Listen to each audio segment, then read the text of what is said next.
Welcome back to my channel, Math and Language, and we're going to discuss how to find the area of a square. So, paano ba natin mahanap yung area ng square?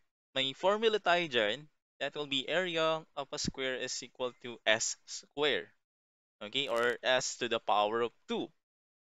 Kung meron kang given side, tandaan nyo, pag square, kung may isang side dito na, itong side na to ay 4 centimeters. So, dapat ito rin, 4 centimeters din to. Hmm. Lahat sila ay 4 centimeters. Pare-pare sila ng side. 4 equal sides pag square. Ngayon, paano hanapin niyo yung area niya? Basta kahit isa lang binigay na side, okay lang yun. For example, 4 centimeters, di ba? Tapos hanapin mo yung area niya. Ang gagawin mo lang, i-square mo lang yung 4. So that will be 4 centimeters. So times mo ng 4 centimeters is equal to 16. 4 times 4, 16, di ba? So, paano naman yung unit? Kailangan, ganito ilalagay nyo. Centimeter to the power of 2 or square centimeters. Hmm? So, again, ang area ng square, ang formula niya ay A is equal to S square.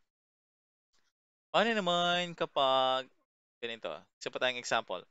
Paano kung ang side daw ay 3? Itong side na to ay 3 centimeters. So, gawin natin, i-square lang natin siya or times natin siya sa sarili niya. 3 times 3 equal to 9. Tapos, copyahin niyo yung unit. So, that will be, pala nabubura to. Okay. So, lagyan na natin dito ha.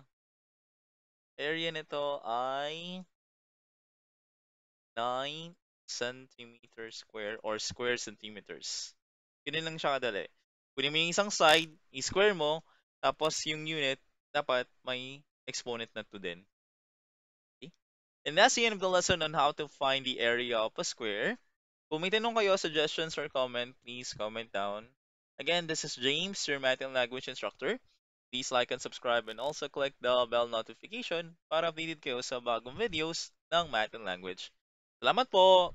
Bye!